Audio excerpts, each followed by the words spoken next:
The first thing I noticed about Milan wasn't its beauty, it was its calm.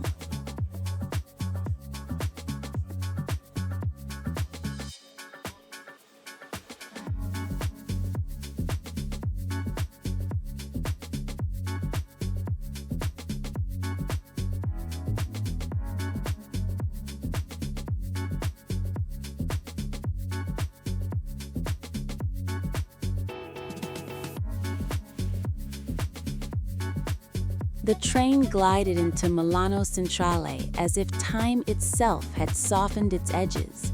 The station was a cathedral of glass and stone, immense, resonant, patient. Above him, the iron beams arched like the ribs of a sleeping giant, holding centuries of stories in their silence. Light streamed through the skylight in long, deliberate strokes, falling across the marble floors that carried 1,000 footsteps from 1,000 different days.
He stood there for a moment, watching.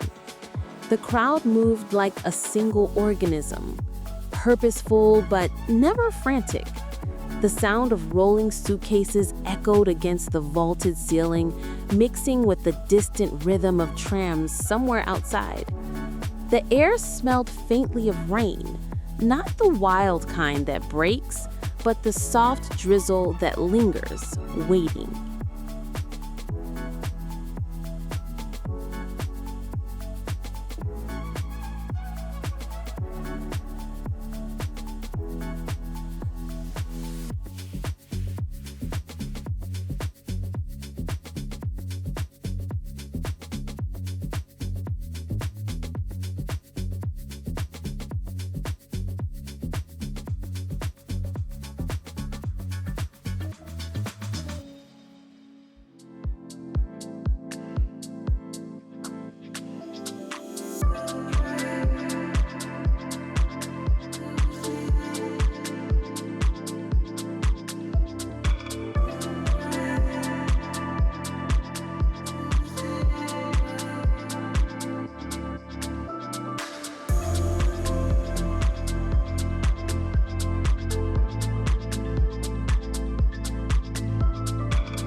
Milan did not rush to greet him. It wasn't that kind of city. It observed, measured, and let you find your own way. There was something almost theatrical in its restraint, as if everything had been composed, rehearsed, yet still alive. Even the pigeons outside seemed to move in sync with some invisible metronome.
When I stepped outside the station, Milan began to unfold around me.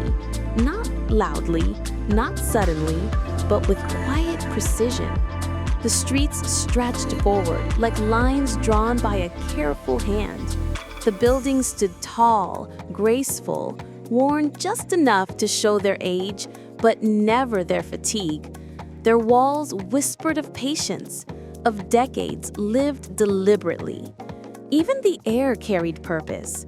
The faint trace of rain, the scent of roasted beans, the hush before evening.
I turned down a narrow street where the cobblestones glistened like ink under the pale light.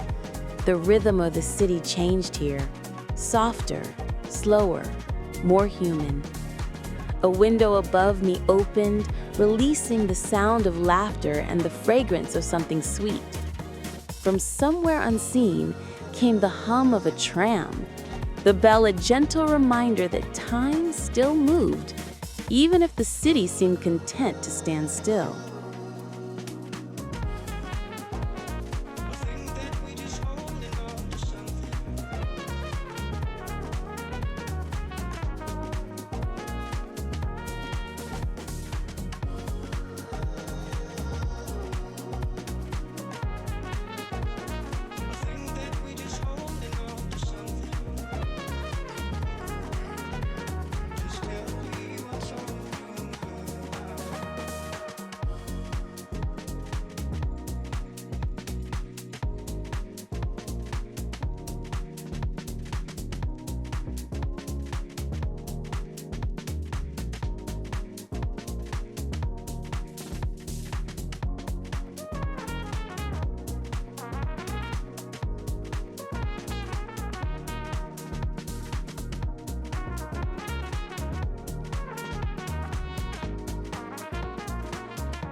Everywhere I looked, there was motion, but never chaos.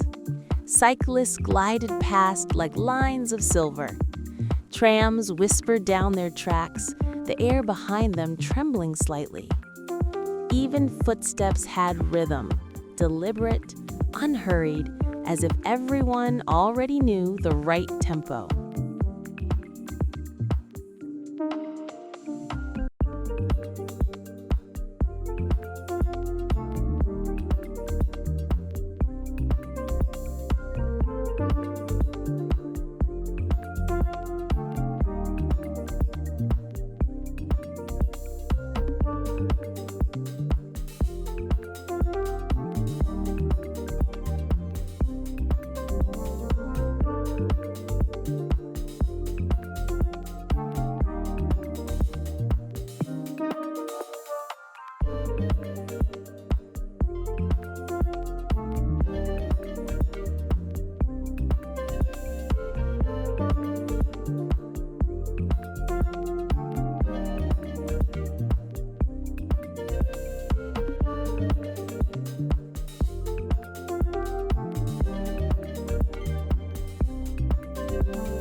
I walked without direction, letting the streets choose for me. Every turn felt intentional, every shadow arranged. I found a cafe tucked between two stone buildings, small, unassuming, almost invisible unless you were meant to find it. Inside, the world moved with a different kind of order. Porcelain met wood, spoons stirred in steady circles, and the hiss of milk steaming filled the space like background music.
I ordered an espresso, the barista didn't ask my name, and I didn't need to ask hers. The cup arrived like a ritual, small, dark, perfectly balanced. I took a sip, and the taste was sharp and grounding, as if the city itself had been distilled into liquid form. For a moment, everything aligned. Sound, scent, silence. Milan didn't need to perform. It simply was.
I sat by the window, watching the world drift by. People passed with effortless grace, coats flowing, scarves tied with quiet precision. There was no excess, no vanity, only intention. Here, elegance wasn't a choice, it was a way of moving through the world.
Outside, the light shifted again, warmer, slower, more forgiving.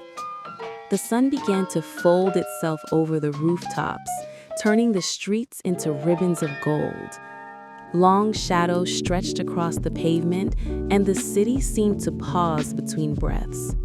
Milan wasn't fading into evening. It was transforming, like a well-rehearsed scene, changing without noise.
I finished my coffee and stepped back outside. The air had cooled, and every reflection on the cobblestones carried the color of the sky. Somewhere nearby, church bells began to echo, patient and precise. I slowed down without meaning to. My steps found their rhythm with the city's pulse.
As the sun sank behind the rooftops, Milan began to change its rhythm.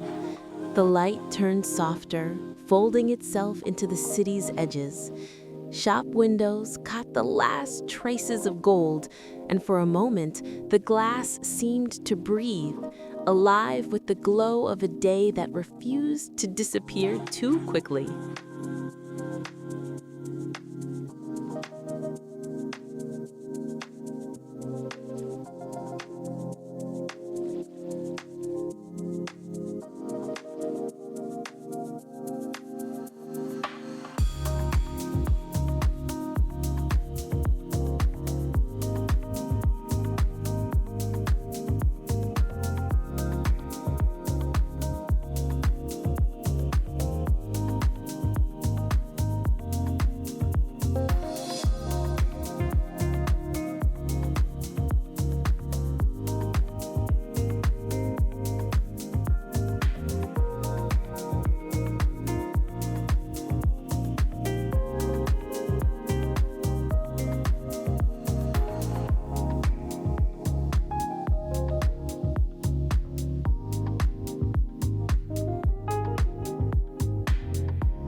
I walked through the streets as they began to hum again, differently this time, not with noise, but with a quiet pulse. Restaurants opened their doors, releasing the scent of bread and basil. Waiters moved in smooth, silent lines. Conversations rose and fell like waves against stone. The entire city seemed to know the same unspoken rule. Nothing here needed to shout to be heard.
I passed a piazza where children chased each other across the marble floor, their laughter echoing against ancient walls.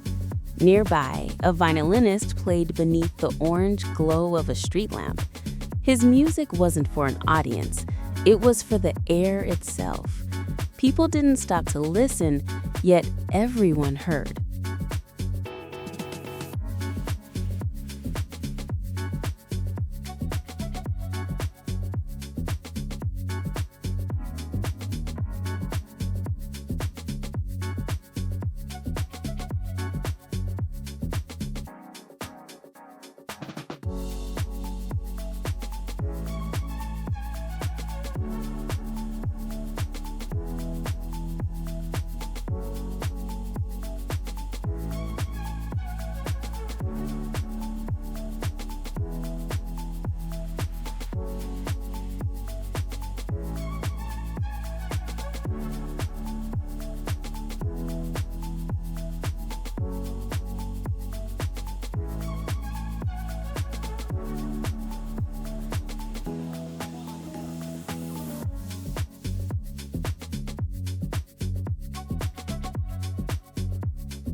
As I kept walking, the night deepened.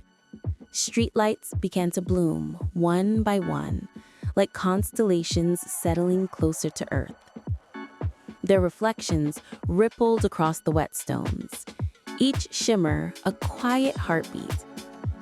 I paused beside a canal, the water perfectly still, mirroring the world above it. Somewhere in that reflection, I caught my own silhouette, softened by the glow.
In that moment, I understood something about Milan. It doesn't rush toward night.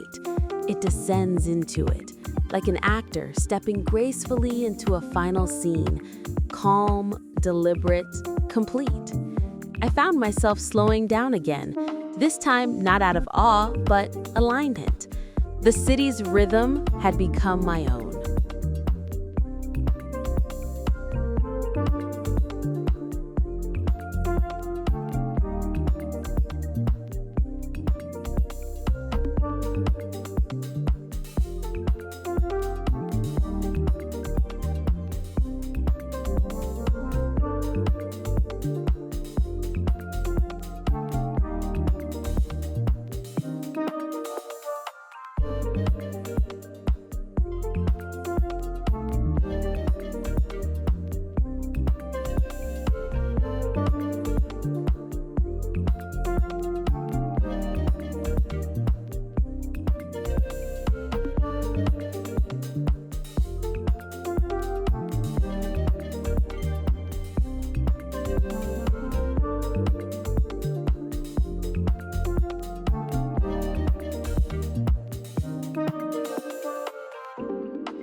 Morning in Milan feels different from anywhere else. It doesn't burst open, it emerges, layer by layer, like a hand unfolding. Light brushes gently over the city, tracing the edges of shutters, rooftops, and railings. The air smells faintly of paper, leather, and roasted coffee, the scent of creation waiting to begin.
I wandered through Brera, where every window seemed to frame a small world of craft. Behind one, a painter bent over his canvas, the movement of his wrist almost meditative. Behind another, a tailor pinned fabric to a mannequin, his gestures slow and sure, like a man in prayer.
I stepped into a narrow workshop where the scent of leather filled the air.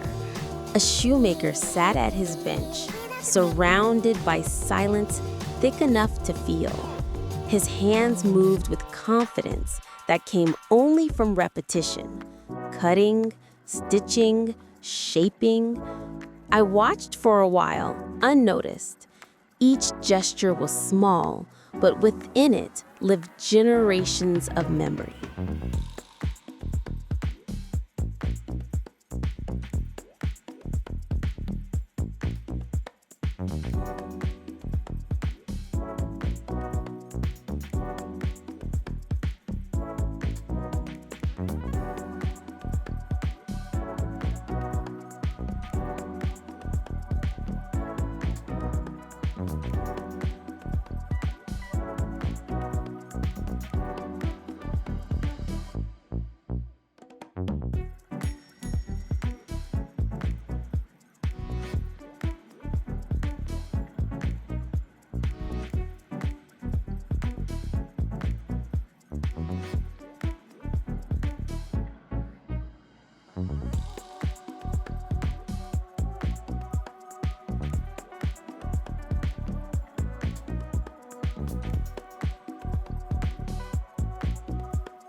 I left the workshop feeling strangely grounded.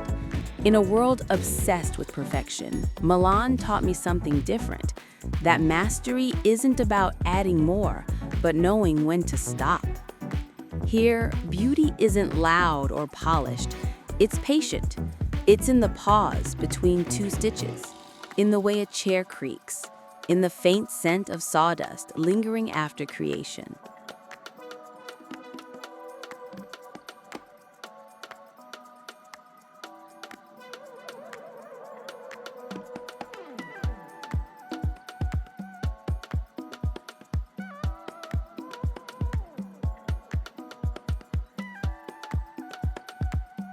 Milan doesn't chase innovation, it refines it.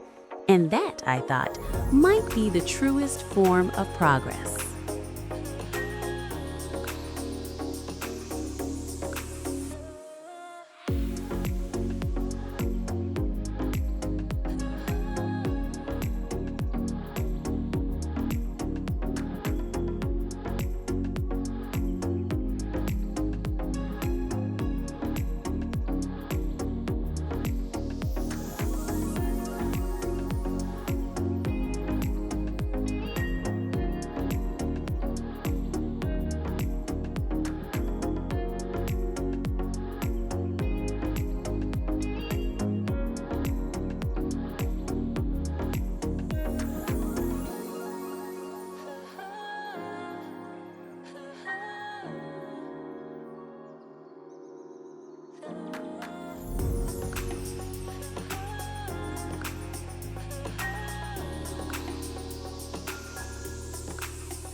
There are cities that live in their noise. Milan lives in its silence. Not emptiness, but presence. The kind of quiet that hums just beneath the surface, steady and full.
One night, I wandered through the streets long after the trams had stopped. The air was cool, carrying the scent of rain. The Duomo stood in the distance, its marble glowing faintly under the pale sky. There was no crowd, no music, no movement. Yet everything around me felt alive, alert.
I sat on a stone bench and listened.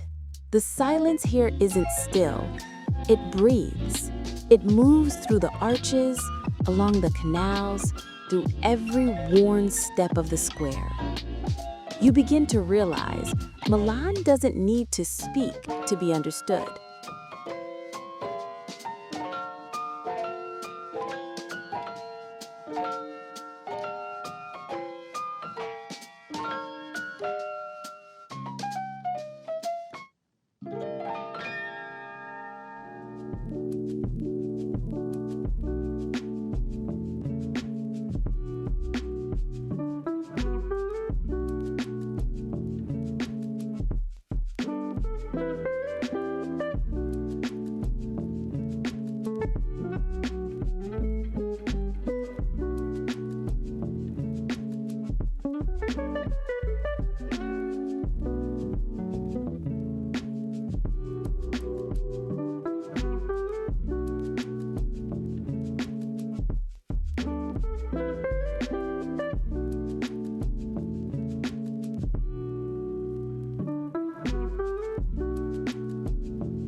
In that quiet, I started to notice the smallest things.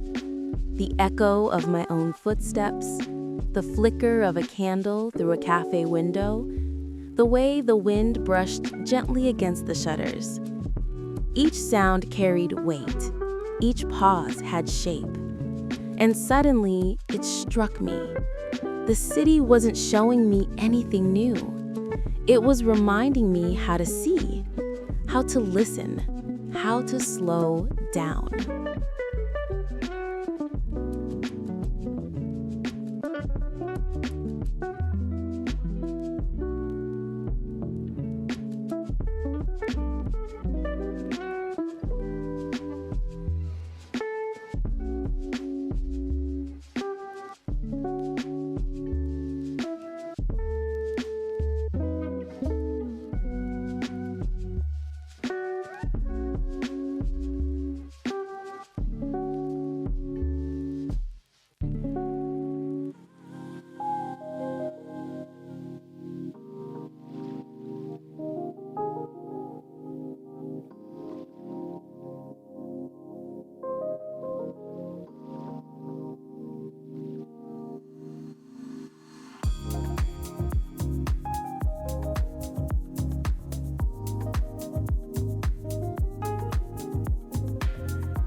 In Milan, time doesn't disappear, it deepens.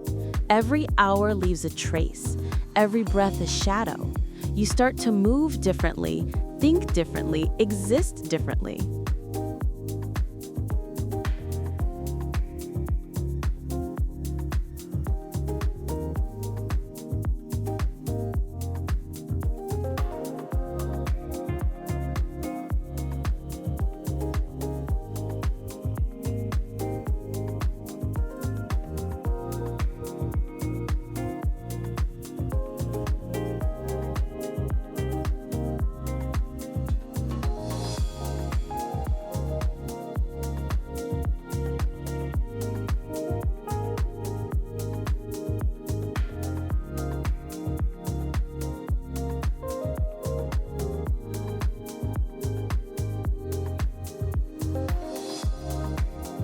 When I finally stood to leave, I realized something simple. Milan hadn't changed me by showing me its beauty. It had changed me by teaching me to notice mine.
Morning came quietly, the way it always does in Milan, without alarm, without rush. The sky was soft and pale, and the city seemed to stretch, not wake. I stood by my window, watching as the first tram glided through the street below, its bell ringing like a polite reminder that life was beginning again.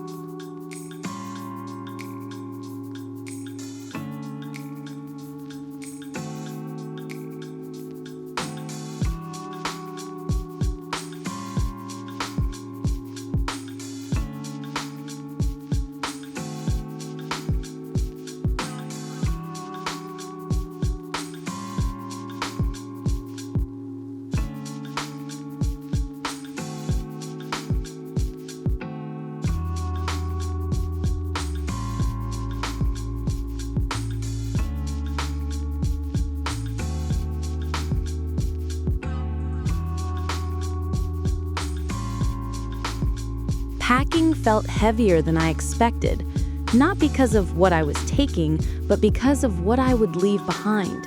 The rhythm, the stillness, the way light moved through narrow streets as if guided by memory.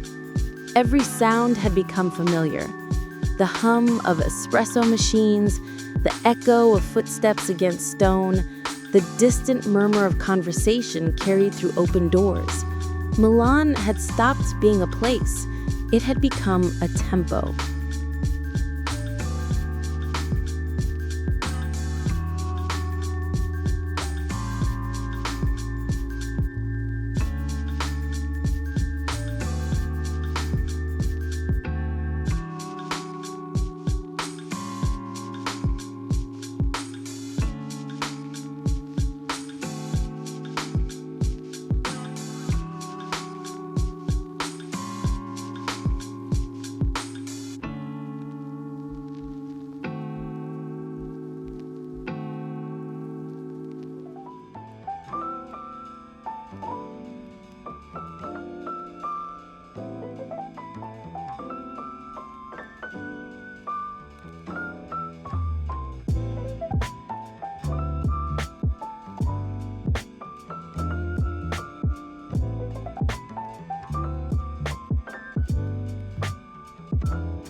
As I walked toward the station, the city unfolded one last time. Shutters opened, cafes began to fill, and the scent of fresh bread drifted through the air like a final note. Faces I didn't know and would never meet again passed by, each one precise, composed, unhurried. I realized then that this was Milan's true language. Grace without effort, elegance without intention.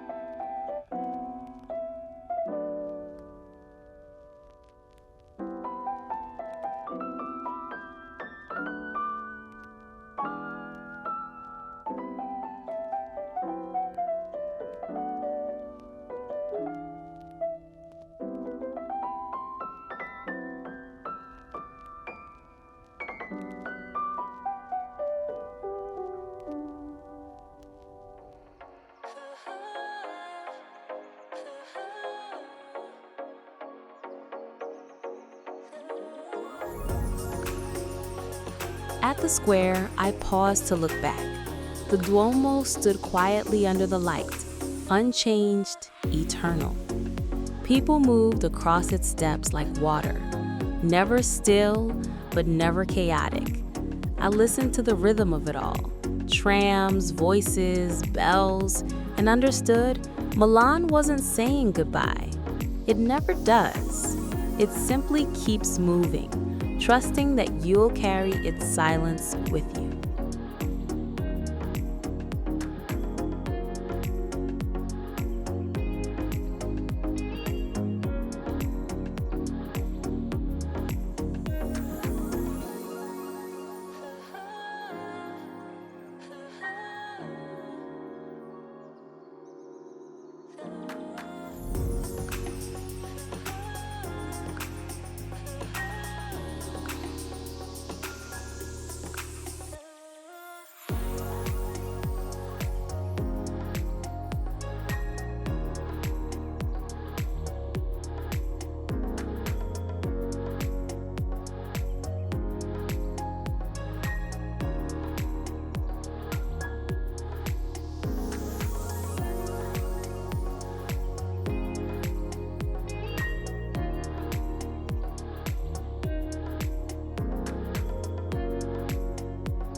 Milan doesn't stay with you through images or souvenirs.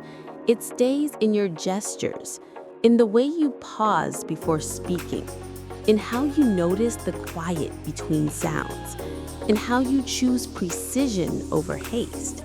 It changes how you move through the world.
As the train gathered speed, I looked out one last time.